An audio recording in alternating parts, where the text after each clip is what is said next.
This is a long, long way away from where Yu-Gi-Oh began. In the classrooms of high school lunch clubs to the Saturday afternoon food courts, kids around the world would be setting a card and passing turn hoping that maybe this was the game where they would be able to eventually draw into the illustrious Dark Magician or the Blue Eyes White Dragon. To some, this is the natural culmination of well-designed direction in which growth and ingenuity have crossed over to create a world in which Yu-Gi-Oh has ultimately peaked in its power. To others, this is an abomination, a far cry from where the game that they grew up with once was. This is acceleration towards the demise of the game. And to some others, this may be considered an anomaly, a duel where variance may occur in the sense that any other card game would achieve with some of the non-games that happen. Today, we're going to explore and dissect this topic in complete depth. We're going to go over origins, design, growth, pros, cons, the future, and conclusions that we can draw from Yu-Gi-Oh's mainstay mechanic, the hand trap.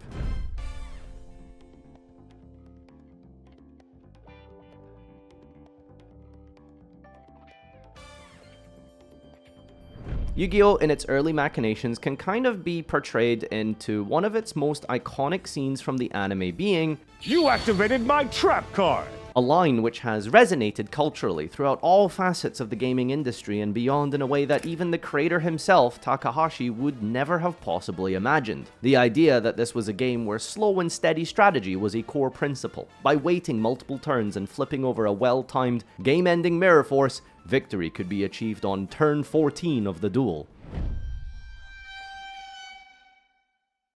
Fast forward to today, these hand traps, these cards which activate for very little requirements except that your opponent activated a monster effect, have become the primary way of giving Yu-Gi-Oh back and forth gameplay. Going first was too strong. So much so that Yu-Gi-Oh had a rule change in 2014 saying that actually, the going first player should have one less card entirely. And yet we still find going first to be the position in which the highest win rates occur and subjectively where most of the fun happens. As the speed of the game accelerates, years of power creep, card design have all brought us to a point where this is the answer to that question.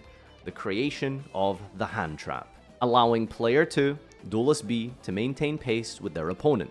So, let's ask a very simple and basic question before we get into the meat and bones of this thought experiment. Are hand traps good card design? And if they are good card design, do they have exceptions? And if there are exceptions, why are they exempt?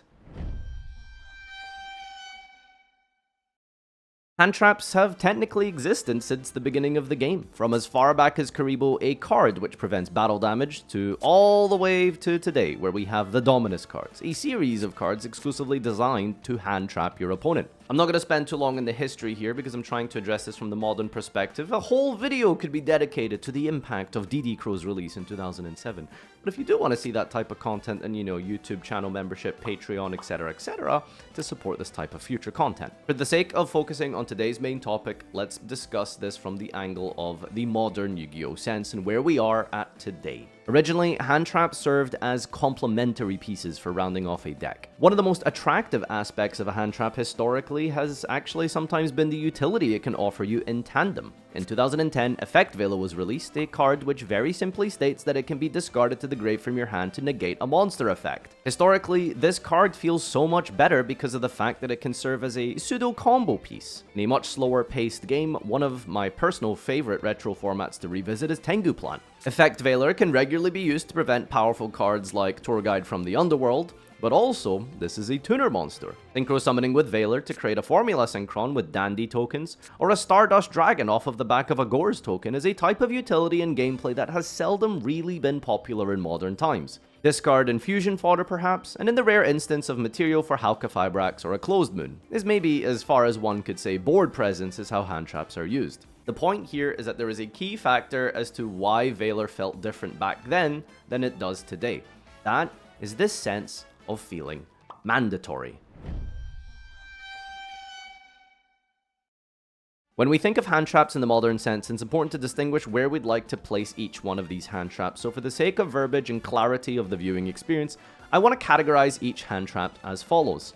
First and foremost, we have low impact. These are the ones that can actually be very high impact, I mean just as branded players, but cards like Ashe, Mourner, Veiler, Bell, Imperm, we'll put all of these in the low impact category for simplicity's sake. These are the hand traps that trade 1 for 1 or are -1s generally. High impact will be cards like Nibiru, the Primal Being, Ghost Reaper, Red Reboot, and in some contexts maybe Psyframe Gamma. Cards utilized in ways that try to immediately end games. Lingering card effects. Everyone's favorite kind of cards, but these are the ones that apply a blanket condition on the field for the rest of the turn. These are your Dimension Shifters, Droll, Maxi, etc, etc. And finally, most recently, Yu-Gi-Oh's latest iteration of hand traps. We'll call these interactive hand traps. Faimina, Izuna, Holy Su, and of course the OG, Tearlament Havness. These try to proactively generate gameplay from the hand outside of your turn. If Yu-Gi-Oh had a cover card, it would probably be the Blue Eyes White Dragon, maybe Dark Magician or Exodia. If competitive Yu-Gi-Oh had a cover card, I think that card would be Ash Blossom and Joyous Spring. This card was printed in Maximum Crisis 2017, almost 9 years ago. A card with such a simple effect. Negate the effect of a card when your opponent tries to interact with their main deck. Adding a card, sending, Ash can be discarded to negate pretty much anything. You can't use it as a beatstick, it doesn't generate tempo, and it's a -1 in straight up card advantage half the time. So why has Ash Blossom been topping ever since its inception almost 9 years ago? I think it comes down to a very simple concept, and that is versatility. Ash Blossom is one of the most versatile hand traps. Against almost any matchup, you will very likely find something you can Ash, a starter, an extender, some type of non-engine card. Ash Blossom's utility is like no other, and it can prevent your opponent from getting too far ahead if timed correctly. But more important than that, in recent years, Ash Blossom has somehow managed to only get stronger with time, and that is because of cards like Maxi and Mulcharmy Fualos becoming mainstays in people's deck lists. Ash Blossom has now evolved into some kind of a pseudo Called by the Grave. And so at worst case scenario, you're trading with your opponent's power cards like a Rahu, but also preventing your opponent from drawing when you go first by using it like Called by the Grave to prevent Fualos. With the recent OCG ban list bringing Maxi down to 1 and semi-limiting Ash, it begs a million-dollar question. If Maxi doesn't exist as they nerf Ash alongside it, are they therefore suggesting that because Maxi is no longer in the game, or no longer as common and prevalent, therefore Ash no longer needing to be around as much as it did before, at 3 copies to keep it in check, does that mean therefore Ash Blossom is no longer required and serves no purpose? To pinpoint where hand traps became so fundamental to the play patterns of Yu-Gi-Oh could be a video in and of itself, but somewhere around Zoo and a little between the years of 2016 and 18, as Link Monsters propelled Yu-Gi-Oh into the combo-heavy metas we saw thereafter, hand traps were no longer these supplementary defensive cards, but became part and parcel of modern competitive Yu-Gi-Oh! This is a chicken before the egg question. Are hand traps fun and engaging gameplay because they offer you that type of gameplay, or are they there because they are now mandatory and prevent that type of gameplay? And so competitive Yu-Gi-Oh players realized that prevention was simply better than cure. Why do I need to interact with my opponent's endboard and weave through all of the disruptions when I can just throw out hand traps to stop them from getting there in the first place and clap back with 1 to 2 card combos? This became the critical mass of hand traps, where we see today of 15 plus 20 non-engine slots dedicated just to stopping your opponent from playing turn 1. And if we try and analyze why this critical mass of hand trap occurred in the first place, look no further than 1-card combos. You've probably seen numerous Joshua Schmidt bits and rants over 1-card combos, and specifically something like MathMech Circular. How can 1 card require 2 low-impact hand traps to fully prevent? Where is the logic in this? Snake Eye Ash requires you to imperm it, but then they can die a Bellstar. And Diabellstar also requires a hand trap because getting original Sinful Spall is now full combo. And so you've just hand looped yourself for 1. But if you stop Diabellstar, that's 2 bodies, which is full Fiendsmith combo. And you guessed it, that accesses Snake Eye. Now while Snake Eye in recent years may be the most egregious example of this, the root cause is very clear. Hand traps are there to prevent this from occurring in the first place. The problem is that 1 extender does everything the 1 starter does, and so the diminishing returns of hand traps essentially fall to 0, hand looping yourself if you don't draw enough of them. How do you stop a deck like this? Well, you can play board breakers, but decks like Snake Eye have Omni Negates. They have tools to play around Dark Ruler. Multiple archetypes in recent years have been designed in a way to tutor trap cards out of their deck and search for disruption, spell trap negates, even though their monsters may be offline. And on top of that, these are all usually achieved with 2-3 card combos, meaning they might still have more cards in their hand that prevent you from playing. There are too many layers to the disruption going second for board breakers to have been realistically viable. Konami realized somewhere in 2018 how out of control first turn combos had become. Imperm, Ash, Veiler, the holy trinity of low impact hand traps were no longer enough by themselves, but they had to be paired alongside one another to even stand a chance against the more powerful combo decks. And so, enter the Megatins. In August 2019 saw the release of 3 of the most powerful go second cards in Yu-Gi-Oh! Dark Ruler could shut down all monsters on the field and negate them without allowing your opponent to respond. For decks that could utilize banishment, we saw the release of Dimension Shifter, a macrocosmos from the hand, and notoriously of all, Yu-Gi-Oh's most memeable hand trap, Nibiru, the primal being, who after 5 summons would wipe the entire field. These cards are some of the most divisive in Yu-Gi-Oh!, with Dimension Shifter catching the ire of almost all players collectively. Dark Ruler ironically being the weakest of them, preventing battle damage and not being able to get around archetypes that regularly tutor powerful trap cards or hand traps from their deck, and as part of their end board. As decks get stronger, their counters must therefore get stronger. But if the counters are too strong, then the decks then need to be designed to be stronger than the counters. So you have this arms race that eventually leads to a critical mass. You have to keep designing more and more hand traps lest Yu-Gi-Oh! Turn into a coin flip simulator. Nibiru was the latest in that episodic struggle, and now combo decks that don't have an answer to an early Nibiru became non-negotiable. In order to push through Nibiru, your deck had to be able to make a 5th summon Appaloosa, early Savage, Baron, Phantom, whatever archetype you may have. Combo decks were not going to be good enough to win tournaments with Nibiru around.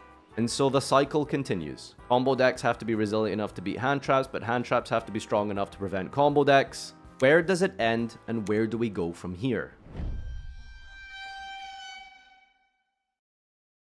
The middle ground between making something even more higher impact than Nibiru but also not weak enough to trade 1-for-1 like Ash Blossoms had to be surgically calculated to meet the sweet spot for game balance. And I think this has been addressed twofold. Enter the Mulch Armies. Full Loss appears to be one of the answers to this design question. By forcing players into half boards backed by a hand trap or two, some would say Yu-Gi-Oh's power problem is essentially solved. Rather than becoming more and more grotesquely overpowered through stronger and stronger endboards with mid-combo Omni Negates to prevent high-impact hand traps, perhaps the answer lies in creating decks that can fill that void in a fewer number of summons from the extra deck. Now, it's more about the quality of your summon rather than the numerical amount of summons. Memento, Blue Eyes, Draco Tail, lots of decks have adaptable combos and strategies that prevent large amounts of draws from Full Loss and often can create powerful endboards alone just on 4 summons. The second solution, controversially, has been the interactive hand traps. Faimina, Holisu, Izuna, and the OG Tier Limit Havness are all cards that have been made over the last few years to help going second not by preventing your opponent from playing, but rather engaging in simultaneous gameplay. You go second with a Faimina, you make an Arthalion, you bounce one of their cards. They're very likely able to still continue a little bit through that, but you also have developed some of your resources in the process. And now when it's your turn to go second, you have to play through their half board while also having some depleted resources of your own. This has created, on average, in my opinion, real back and forth, meaningful gameplay, and how most importantly, the cycle can be broken. When I gave that example earlier of Effect Veiler and how it could be used as utility and disruption, I think that's kind of the place that I would want Yu-Gi-Oh! To lean more into. Faimina is disruption in of itself, but it also enhances your gameplay. Magnamut is a disruption of sorts, and it sets you up for your turn. In my opinion, I think these are the best types of ways to advance the hand trap meta. As you might have been able to tell, I'm personally not a fan of the overabundance of hand traps. I prefer engine versus engine duels, simultaneous gameplay, and weaving between each other's interactions meaningfully. I don't believe low impact hand traps achieve this, at least on their own, and I don't enjoy a critical mass of them, where you have to draw Veiler, Imperm, Nib, Starter, Extender to win a game. I think a lot of those duels can sometimes feel very underwhelming, one-dimensional, and kind of go fish-like. I would like to see more dynamic go second answers. Not Dark Ruler, evenly matched, or even Raigeki. I'd like the focus to go more onto the first and foremost cards like the interactive hand traps, but also I would like to see more secondary card effects. Ketu Dracotail, I think, might be one of the best design cards in recent years. It adds consistency to your deck and engine, but also when going second, it gives you a powerful go second play. For Hire of all decks is also getting a similar card called Whirlwind for Hire. If you control no monsters, you can special level 4 or lower for Hire from deck. Then, if your opponent controls 2 or more monsters, you can special a monster for Hire from your deck. So going first, it's a nice, decent tool to give your deck some consistency, but going second, it offers this bonus effect that ties into the theme in the archetype where it delays that second summon to trigger the first Hire. And of course, you just get one extra body because you are going second into a field. I think leaning into the win conditions and archetypes by these secondary card effects is extremely exciting, and I'm hoping that this goes somewhere in the future. These aren't hand traps and they're not lingering card effects. They're very basic and simple thematic cards that do something consistent and alleviate the initial design problem identified by the creation of the hand traps in the first place. And that is to help going second, which ultimately is the big question and why we're here today discussing this. How do we fix this fundamental problem with the game, where win rates for going first are astronomically higher than going second? Personally, I believe if we saw more Zeuses, more Ketus, more Faiminas, I think the game would be able to balance out this difference in win rates between first and second. But I'm here to present all sides. What do you think? Comment down below, subscribe if you enjoy this type of content. It would mean the world to me if you can consider becoming a YouTube channel member, a Patreon, to see more dedicated discussions and video essays like this in the future. I hope you've had a great 2025 and I hope you're excited for what's to come on the channel next year. Thank you so much, everyone. Have a great day, and until next time, adios!